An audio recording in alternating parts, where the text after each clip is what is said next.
Hello everyone, welcome back to another video from becoming a ROS developer here at The Construct. My name is Rodrigo, and today we're looking at a presentation from one of our students, Utkarsh, who has completed the course ROS2 Navigations in 5 days. And at the end of this course, there is a project you can present, and this will be implemented on a real robot. So today we're going to be seeing just that, autonomous navigation on a real robot. So hello, Utkarsh, how are you? I'm good. How are you? I'm great. Excited to see your project, Utkarsh. So whenever you want, I see Yeah. that you're already sharing your screen, which is awesome. We can see the Mhm. robot and some Okay. terminals. So whenever you want, Okay. please get It started. moves.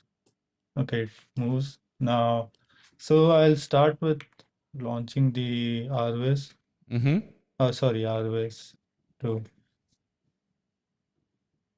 And it's waiting for, okay, I'll open my configuration file on it so that I don't have to set everything up from the get-go. It's also waiting for the map server right now, so uh, I'll launch the localization Mm-hmm. executable.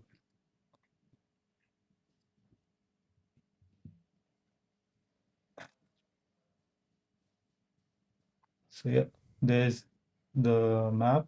Mm-hmm. I, is it visible? Should I zoom in? Yeah, maybe zooming in a little bit. If you double click the blue bar on this RViz window, it's gonna sort of maximize within that. There we go. So Oh, okay. uh, Yeah, I didn't know this. It's pretty yes, there's a useful little now. trick Yeah. there. Um, Okay. but yeah, we can see that perfectly now. Okay.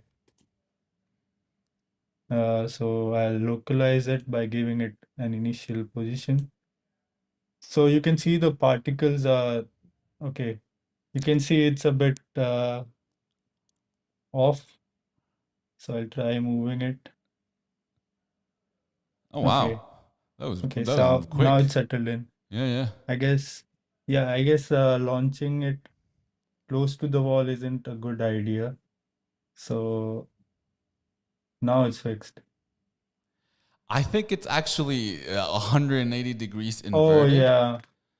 So it might give you issues. So and it's gonna be Oh, hard to for the localize it for AIMSVale to notice this because it's too symmetrical. So if you just like okay. select it, Yeah. no, this was fine. Oh, Just okay. yeah, I, just run it again, and it's sort of so on the top on your right side on the right side of the map. It's actually on the right side, and it's looking up. So like it's looking the other way basically. okay. Yeah, you see the two. I look at the two versus the four. I think yes. Look, Okay, now yeah, it's now it's matching fine. up. Yeah. Oh, yeah, it was, got it. Yeah, that's one of the issues Uh, actually with this kind of symmetrical map. It's hard, you okay. know. Is it due to just the symmetry? Because to me, it looks like it's symmetrical on the borders, but there's obstacles in the bit in the middle that it could use. I'm not sure how it looks at that. Well, it depends on a lot of things, but the main thing is the resolution. So how many like points it has to match against your map, your lidar against your map, and then the Okay. other is it does matter. I mean, you can go into the AMCL and really fine tune it in order to catch this, but I Okay. think I mean, it's in my experience, this map, even with the 4 versus 2 obstacles, it's gonna be hard Okay. for it Oh, to. got it. So if we were to put, for example, just a straight up, like something else in one corner, that would mostly Uh-huh. fix it, which I actually think I might Okay. to solve this. But please, I'm sorry. Go Yeah. ahead. Yeah. So now I'll launch the path planning executable. So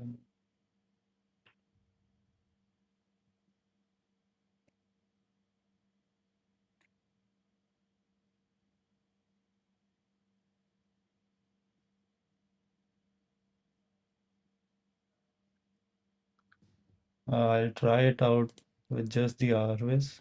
Mm-hmm. Okay. Oh, there we go. Yeah.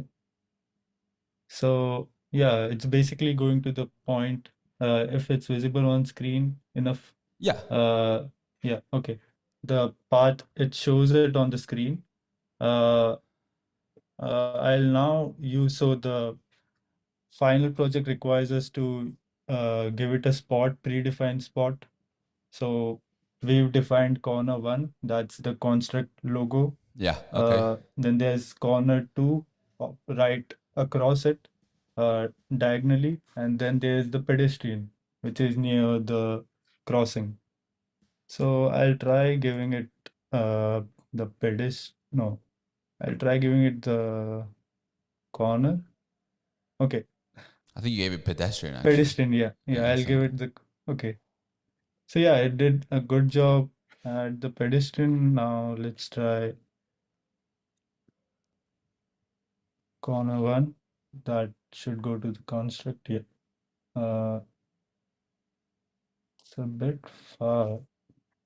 It's a bit far because I've set so in the parameters of the path planner, the XY, I think tolerance. it was called XY parameter. I don't remember I exactly. think it's XY So it's tolerance. okay, it's 0 point set to 0.25. So yeah, Mm-hmm. it's uh, a bit off due to that. Otherwise, it would keep Trying. yeah, Yeah. missing the target and trying it again and again. Yeah. If you have a really Ah, precise it hit. robot, Oh no, this is, I just know hit. why this happens. Uh, Yeah. and Oh no. no, no, don't worry. So this is Okay. actually because what the LiDAR is seeing is that tiny stick on not the bottom Oh, base of the obstacles. So there's an issue here with our system. Well, with the fact that you're connecting remotely. I don't know if yeah, of course you've noticed that you cannot see yeah. the local and global cost maps for some Oh yeah. reason. Doesn't mean Yeah, I saw a few glitches. Like I saw it run once, but it wasn't accurate. Like just it looked like some random values to me. yeah. But I could see the gradient of the cost map. But then I relaunched the node and it would just go away. I'm Yeah. not sure. I attribute this to the fact that Arvis 2 and Arvis are Okay. not completely robust tools. And sometimes, like you said, sometimes they appear, sometimes not. I believe it has to do with the quality of service settings Okay. of these specific cost maps. So, what basically happened is that the robot thought that the inflation layer was, you were going around the inflation layer. And I like that you're doing that, by the way. Yeah, I'll And just put it back because I don't want to. don't worry though. But Yeah, yes, yeah. so your Sorry. robot was going around, thinking it was going around, but it was touching it. Basically, Hmm. this would have been fixed by just increasing the global and local, I guess, inflation layers, so it can go around it. Of course, that leaves a smaller space for you to maneuver around because it's going to, the walls are Yeah, going to close in on the robot. it would find less paths, or it might not Exactly. even find a path. Exactly. And sometimes Yeah. even if you start the navigation on top of, like, really near a wall, let's say you start everything, uh, it's gonna right away think, oh, I'm stuck, right? So Oh yeah. when you send a goal, it's gonna immediately run into the spinning Hmm. behaviors. Yeah, so I've noticed like while doing it in the simulation, if it encounters the obstacle, it would just freeze. And even if the recovery kicks in, it would try spinning the robot, but it would say spin failed. Yeah, the recovery server behaviors, the default ones by nav2. I mean, they're good, but not Okay. that you can come in and actually write your own plugin for your own recovery behavior based on whatever things you want. The creator Steve Masensky of nav2 just added the backup and the spin, because that might make the robot see a path forward. So Okay. that's what you see. But great, awesome. So actually, this presents a really good scenario. Yep. It might also crash against it because of what I explained. But maybe if you move the robot so it's sort of, so we can send a goal across that obstacle there that's moved, we could actually see the local planner in action, and it should try to avoid that obstacle. So if you send a goal I would do the other corner, but okay, because then Yeah. it's gonna pick that path. So if I was Okay. what I was trying to say is I would put my hand in there. Oh, you mean That the one exactly. So we okay. can sort of send it so it kind of runs It- into it. So the sign that's on the road? Yes, yes, yes, Okay. yes. Okay, got it. Okay. Maybe here. Oh no. So it's gonna go there, and then you Okay. can do it across. That would be real Okay. cool, real cool to see. Again, it might kind of graze against it, but we should see like the curved behavior, which Okay. means the local cost map, it's doing its thing. Yeah, yeah. You know what? Yeah, yeah, yeah. You got it. So at this Oh, point, okay. all right. At this point, That stopped because of my pose. I'll just give it another one. Okay, yeah, it just drags it. yeah. All right. So this tells me there's something going on with the local cost map. Okay. But anyways, I wanted to ask you something though. Could you Yeah. show us how you saved those spots? So you were sending the client with some strings, pedestrian and corner. Could you just explain how you saved those spots? Okay. Uh,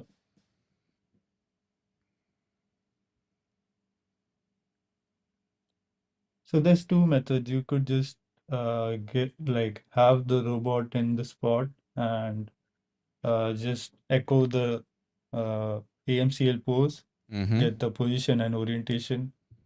Also, I I've tried. Second. Yeah, checking the You could SRC. also subscribe to the topic and save it as soon as you click the initial pose button. Uh, it should be, yeah. Ah, I see. So yeah, you basically keep clicking and it would save the spots uh, according to the names. It would save it into the YAML file, spots data.yaml. So these are my uh, X, Y, and theta for different, so corner work, corner two, and pedestrian. I see. So then Yeah. you said AMCL pose. You meant the initial pose.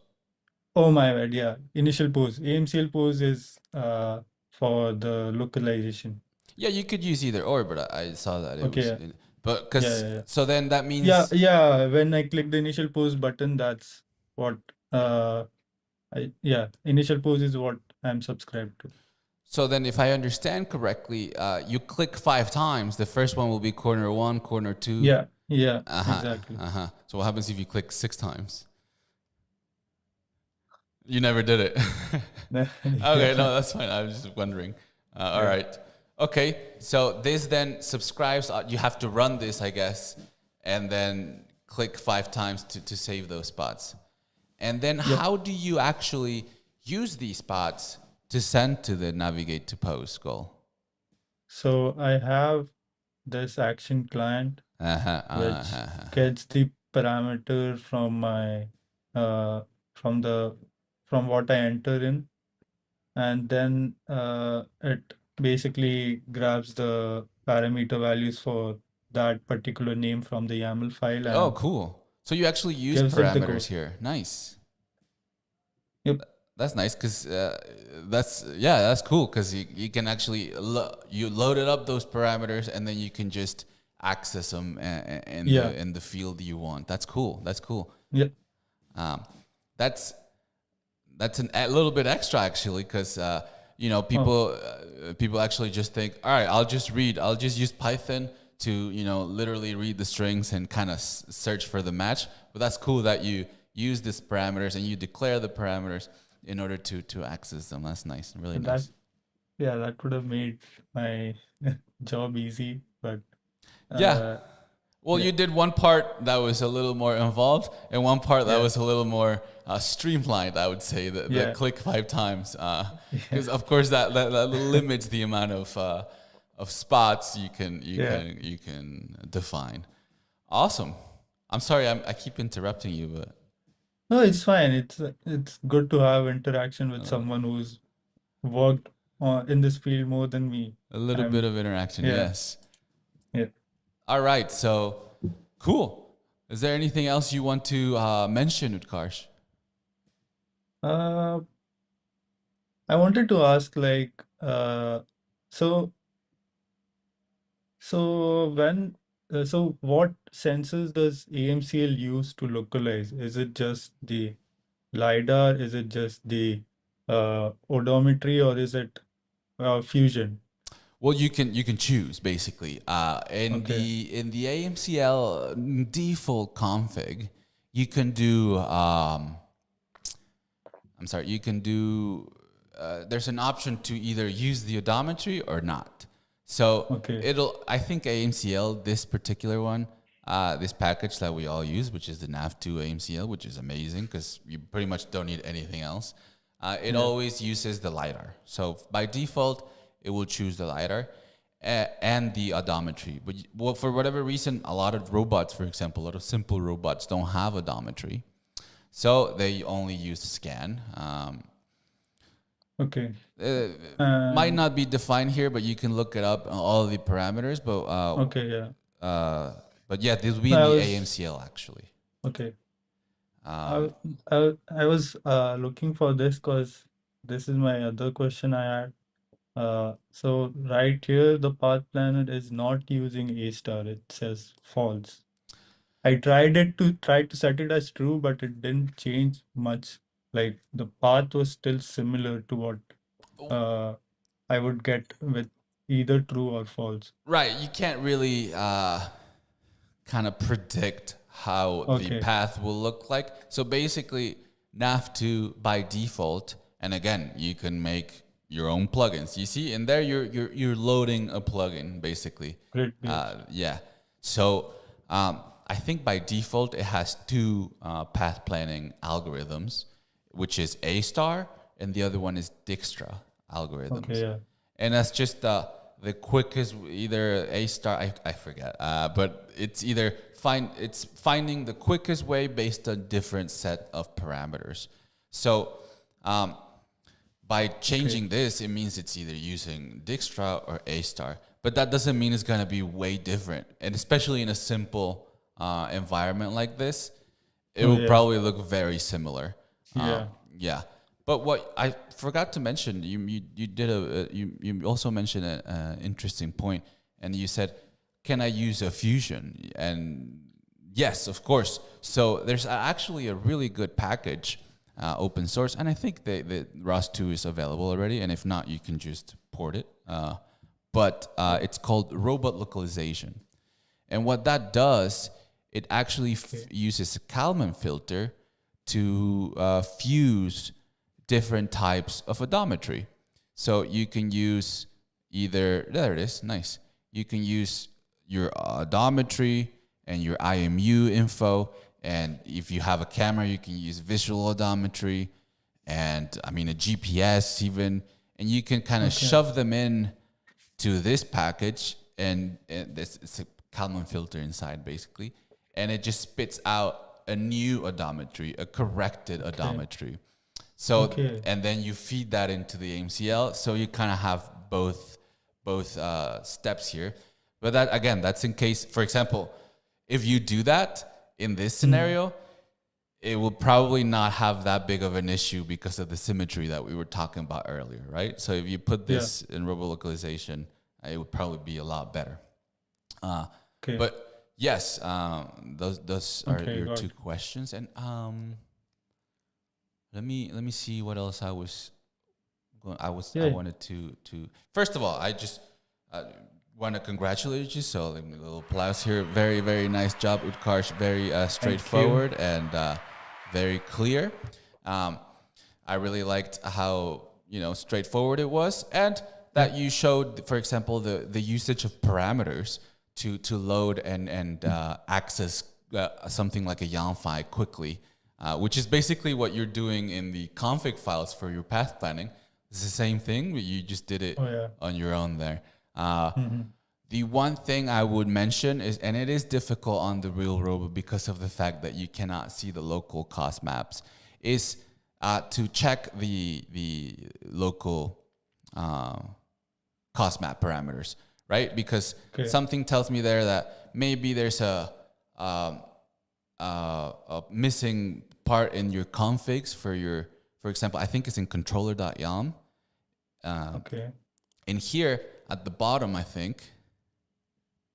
Yeah. So in here you would add the parameters for your local controller Cost map. that Okay. will allow it to go around and figure it out. So I would recommend to put that in and test it. And the only way to test it really is to do what we did here and see if it's going to avoid a dynamic obstacle. So my Oh yeah. Okay. recommendation is for you to add that here, and but basically you can now take these packages and just put it in whatever robot you want, and just start checking for that local cost map to kick in.